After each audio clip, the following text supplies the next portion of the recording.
Visualize this with me for a moment, my dear one.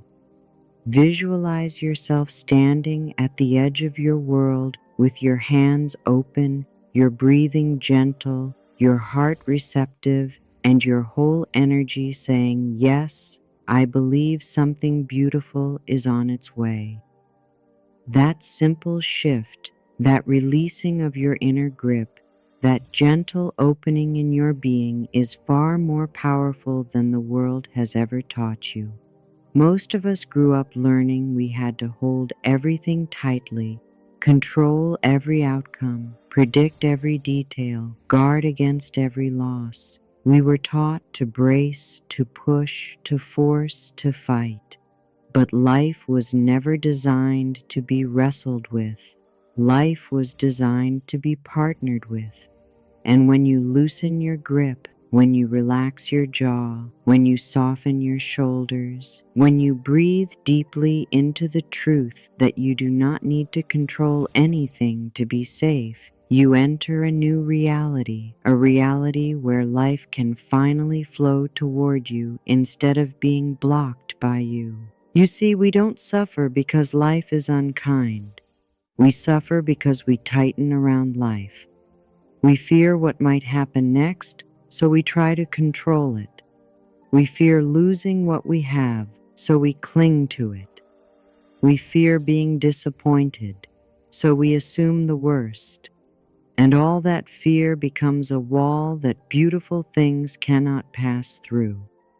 But the moment you act as if beautiful things are coming, you pierce a hole in that wall, you create an opening. You make space for life to show you its kindness. Acting as if is not pretending. Acting as if is remembering.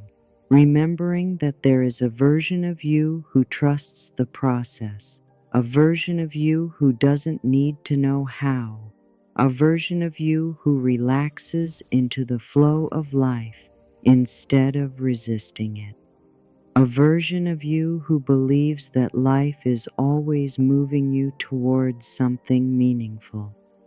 Acting as if is not lying to yourself. It is aligning with the part of you that already knows you are meant for more. When you act as if your energy shifts first and life responds second. I have taught this for decades because I have watched it change thousands of lives. People come to me anxious, afraid, discouraged, and I say gently, "My darling, just try acting as if something beautiful is on its way." And they say, "But Louise, isn't that unrealistic?" And I say, "No, unrealistic is believing nothing beautiful can ever happen again. You are not being naive when you expect blessings. You are being aligned. You are not delusional when you anticipate miracles. You are being receptive. You are not pretending when you loosen your shoulders and say something wonderful is unfolding for me. You are telling the universe, I am ready to receive. Think about your body for a moment. When you expect danger, your muscles tighten, your heart races, your breath shortens, your mind scans for threats. When you expect beautiful things, your entire physiology responds. Your breath deepens, your chest expands, your nervous system softens, your intuition awakens. Acting as if beautiful things are coming places your body in a state of openness, receptivity, and safety. And my dear, the body heals in safety. The heart opens in safety. The mind expands in safety. Life flows to the nervous system that is relaxed enough to let it in. I want you to take a breath with me now, a slow one, a soft one. And as you inhale, imagine the air whispering, "You are guided." And as you exhale, imagine your body letting go of years of bracing, all the old stories that taught you you had to do everything alone. Because here is the truth you may have forgotten. Life is always helping you, always supporting you, always guiding you, always leading you towards something better. When you act as if beautiful things are coming, you are not creating false hope. You are aligning with the natural flow of life itself. People often ask me, Louise, how do I know if something beautiful is coming? And I say, you know, because you decide to know. You choose the assumption that serves your soul. You choose the belief that nurtures your spirit. You choose the inner narrative that allows you to relax, soften, and trust. Assume the beautiful and life will rise to meet that assumption. This is not wishful thinking. This is energetic law. What you assume, you attract. What you expect, you invite. What you believe, you create. Let me tell you a small story. I once sat with a woman who had spent years assuming the worst. Every phone call terrified her. Every new opportunity made her anxious. Every relationship felt like a threat. And she looked at me with tears in her eyes and said, Louise, I'm so tired of waiting for life to hurt me. And I said gently, my darling, then let us choose a different assumption. I asked her to wake up each morning and whisper, something wonderful is coming. Not with pressure, not with force, not with fake enthusiasm, just a whisper, just a willingness. And do you know what happened? Her posture changed, her tone changed, her choices changed, her life changed, not because magic fell from the sky, but because she became a magnet for new possibilities. Life responds to your openness. Life responds to your expectations. Life responds to your willingness to believe that you are supported. When you act as if beautiful things are coming, you step into the frequency where beautiful things live. You walk into a room differently. You make decisions differently. You carry yourself differently. And the world feels that difference. People feel that difference. Opportunities feel that difference. Let me ask you this. What would you do differently today if you truly believed something beautiful was coming? Would you speak more kindly to yourself? Would you take better care of your body? Would you stop rushing? Would you stop apologizing for existing? Would you stop living in fear of what if and start living in the hope of what's possible? This is the magic of acting as if it changes the way you show up long before life catches up. And life always catches up. My dear one, life is not against you. Life has never been against you. Life is not punishing you. Life is not delaying you. Life is preparing you. And the moment you soften into trust, the moment you loosen your grip on outcomes, the moment you dare to whisper, beautiful things are coming for me. The universe hears that whisper as a request, as permission, as a signal. You do not need proof to believe. You need belief to create proof. So let us close softly with a truth I have spoken for many years. When you relax, when you trust, when you expect beautiful things, life rises lovingly, faithfully, beautifully to meet you. Acting as if is not pretending. It is remembering, remembering who you are, remembering what is possible, remembering that you are safe to hope again, and you are. There is something beautiful on its way to you. Let your energy be open enough to receive it.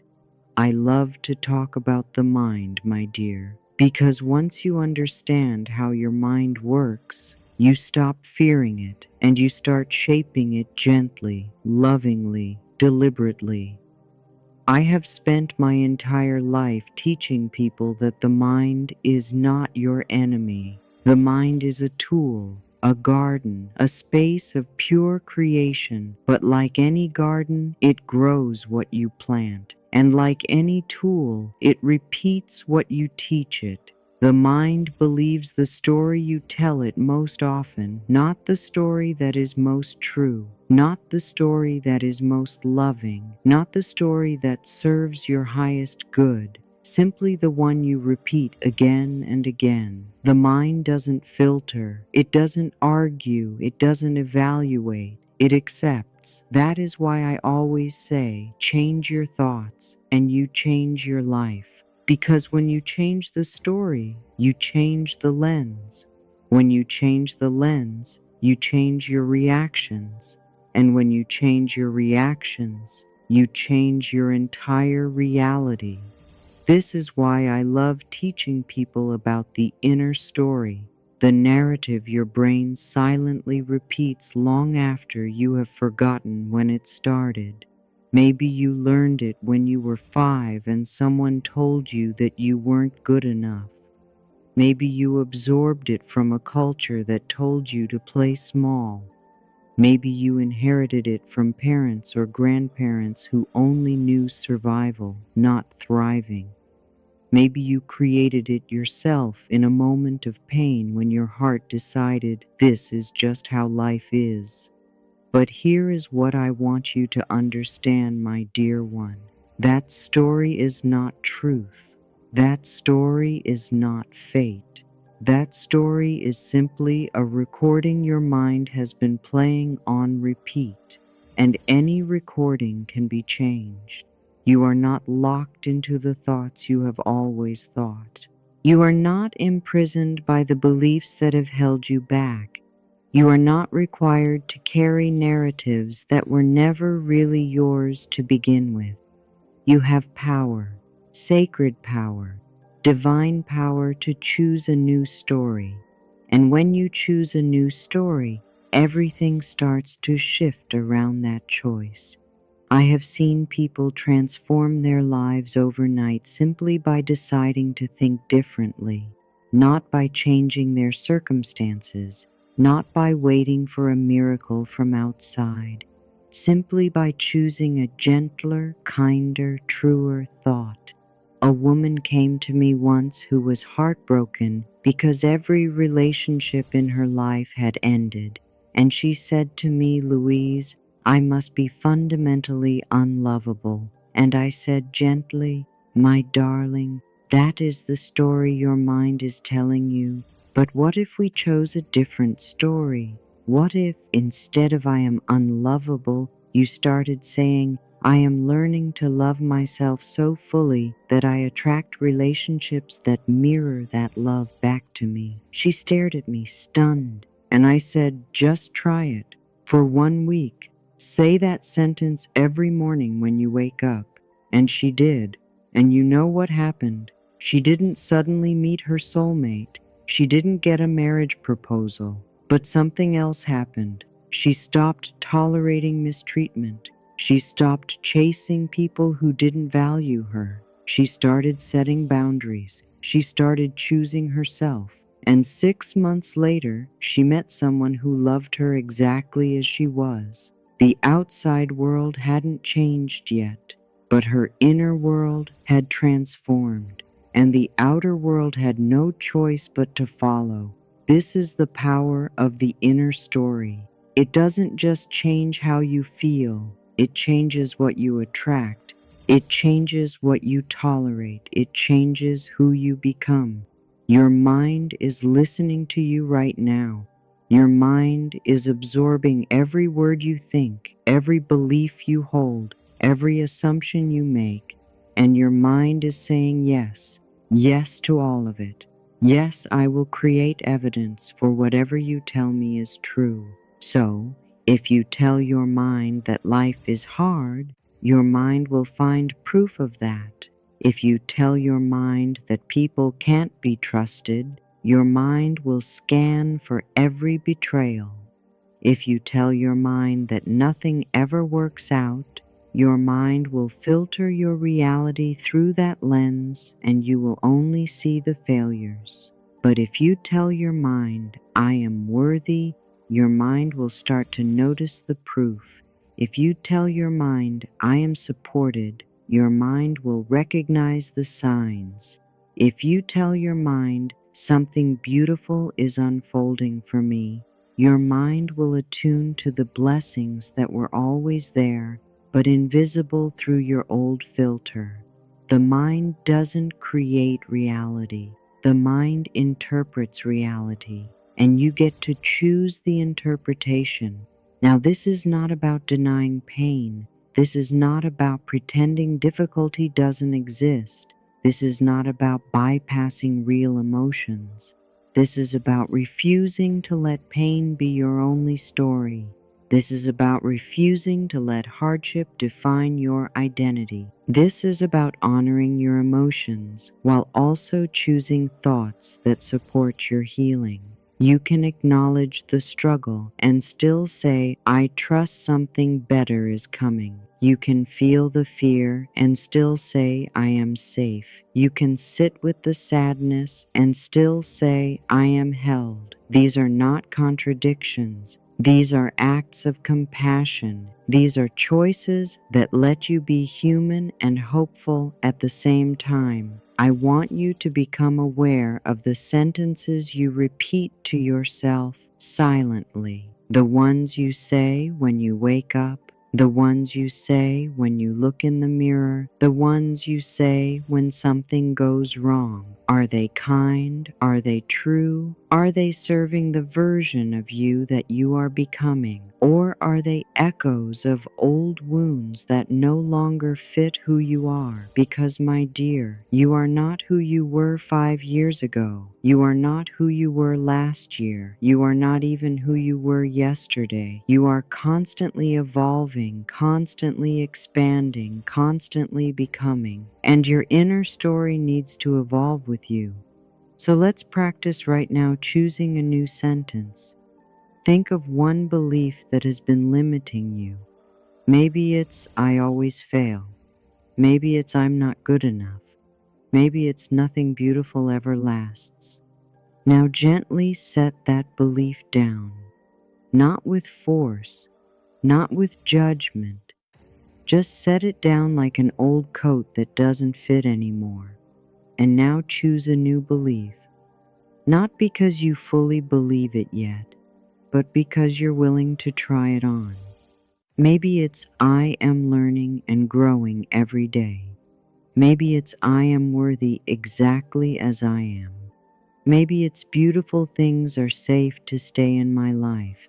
Say it softly. Say it kindly. Say it as if you were speaking to someone you deeply love. Because you are. You are speaking to the most important person in your life. You. And every kind word you speak to yourself, every gentle thought you choose, every loving belief you adopt becomes a brick in the foundation of the life you are building. Your mind wants to serve you. Your mind wants to support you.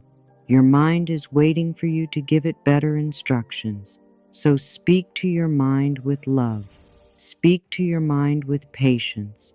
Speak to your mind with the same tenderness you would offer a precious child, because that is what your mind is, a precious child waiting to be guided towards the light. And you, my dear, are the guide. Now let us move deeper into trust, because trust is not a one-time decision. Trust is a daily practice. Trust is a moment-by-moment choice to soften instead of harden, to open instead of close, to allow instead of control. And I know that trust can feel terrifying, especially if life has hurt you before, especially if you have been betrayed, especially if hope has let you down. But here is what I have learned after decades of teaching and healing. The opposite of trust is not caution. The opposite of trust is suffering, because when you do not trust, you carry everything alone. When you do not trust, you exhaust yourself trying to manage outcomes you were never meant to manage. When you do not trust, You live in constant fear of what's coming next, and that is no way to live. Trust doesn't mean you ignore warning signs. Trust doesn't mean you abandon your wisdom. Trust doesn't mean you bypass your discernment. Trust means you believe that even when things feel uncertain, you are still being guided. Trust means you believe that even when the path is unclear, you are still heading in the right direction. Trust means you believe that even when life feels chaotic, there is an intelligence beneath it all orchestrating things for your highest good. And when you live from that place of trust, everything softens. Your body softens, your breath softens, your heart softens, your mind softens. And in that softness, you become available to receive the very things you have been blocking with your tension. I watch people resist the flow of their life, and it breaks my heart because the flow is not your enemy. The flow is your ally. The flow is the current that wants to carry you. The flow is the river that knows exactly where you need to go.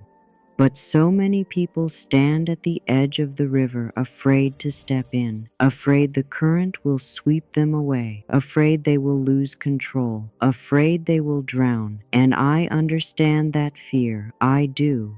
But what if I told you that the current is not trying to drown you? The current is trying to carry you.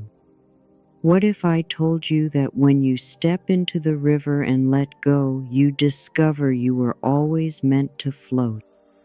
What if I told you that resisting the current is what exhausts you and surrendering to it is what saves you?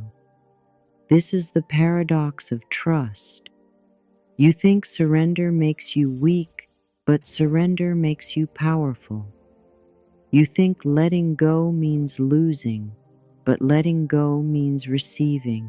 You think flowing means you have no direction, but flowing means you are aligned with a direction far wiser than your limited mind could ever create. So how do you practice trust when everything feels uncertain? You start small. You start with one breath, one moment, one choice.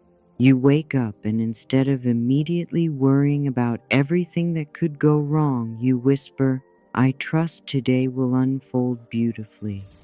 You get difficult news, and instead of spiraling into fear, you breathe, I trust there is something here I need to learn. You face a closed door, and instead of collapsing in despair, you say, I trust a better door is opening. These are not just affirmations. These are sacred redirections. These are choices that train your nervous system to relax into the wisdom of life instead of fighting it. And the more you practice, the easier it becomes. Trust is a muscle, and like any muscle, it grows stronger with use. At first, it feels wobbly. At first, it feels fragile. At first, it feels like you're faking it. But you keep choosing it anyway. You keep whispering, I trust. You keep softening instead of bracing. You keep opening instead of closing. And one day you wake up and realize that trust is no longer something you're forcing. Trust is something you're living.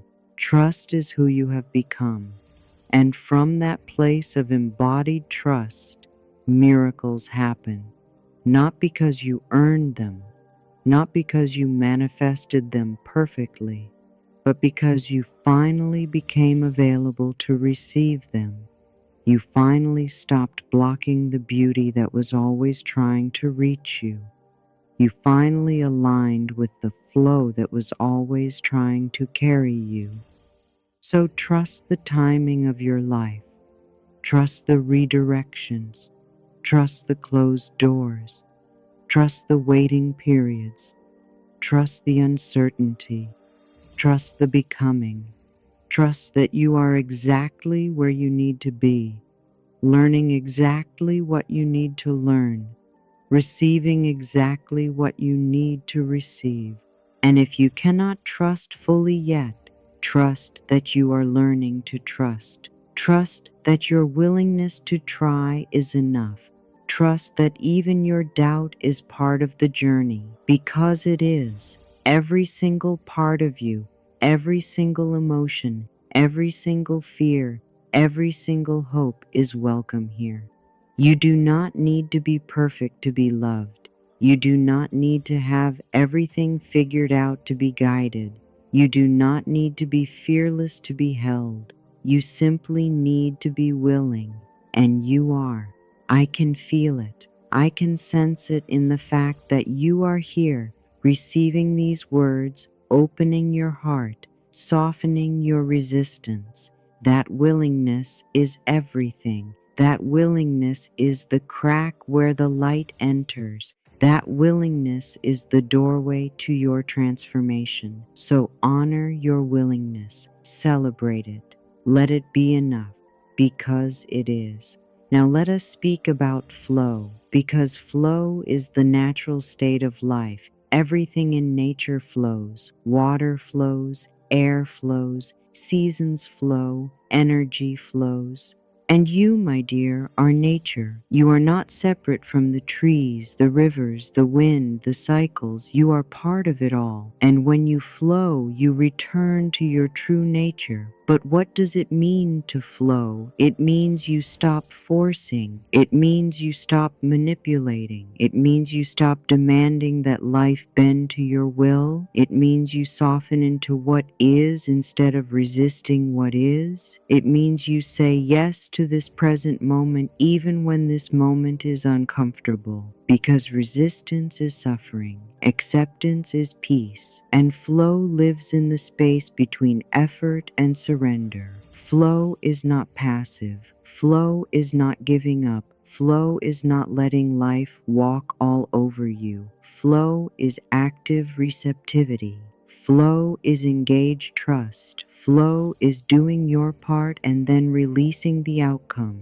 Flow is planting the seed and trusting the soil. Flow is showing up fully and then letting go completely. And when you flow, you stop exhausting yourself. You stop carrying burdens that were never yours to carry. You stop trying to control things that were never yours to control. You start dancing with life instead of wrestling with it. And that dance is beautiful. That dance is sacred. That dance is where miracles live. I have learned to flow by watching nature. The river doesn't push. The river flows around obstacles. The river finds the path of least resistance. The river trusts gravity to carry it. And yet, the river is unstoppable. The river carves canyons. The river shapes landscapes. The river transforms everything it touches, not through force, but through flow. You can be like the river. You can be soft and powerful. You can be gentle and unstoppable. You can be fluid and transformative.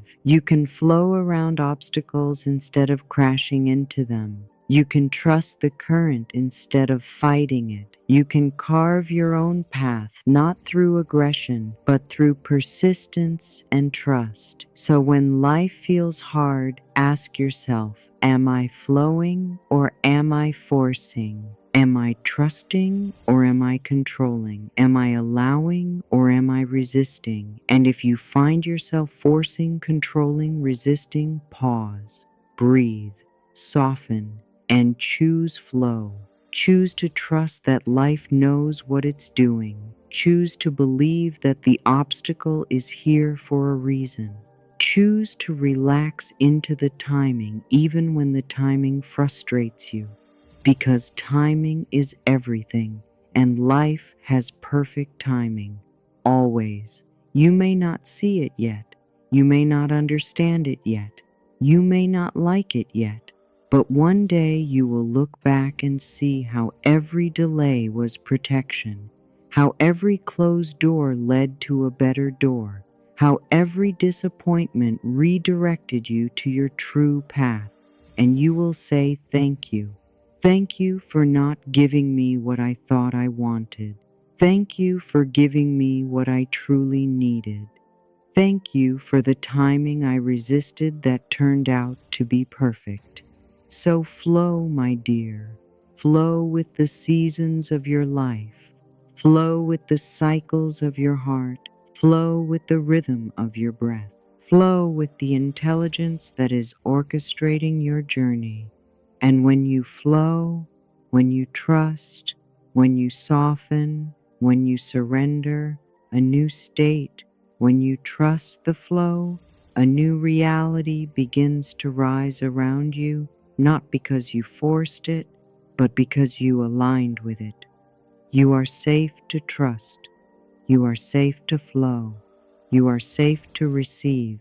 And life, with its perfect timing, its perfect wisdom, its perfect intelligence, will meet you there. And now, my dear one, we arrive at the gentle doorway of this teaching, the moment where everything we've explored becomes something you can feel, not just understand, something you can live, not just listen to, because an affirmation is not a sentence, it is not a nice phrase, it is not a decoration for the mind. An affirmation is a declaration of who you are becoming.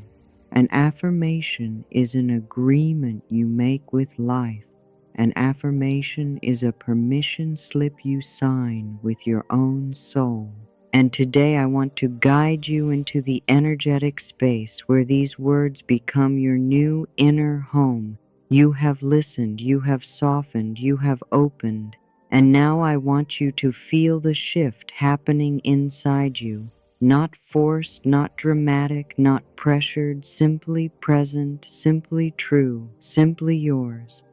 You see, the moment you speak an affirmation with willingness, even if you are not yet confident, even if you are not yet convinced, you change your relationship with your future.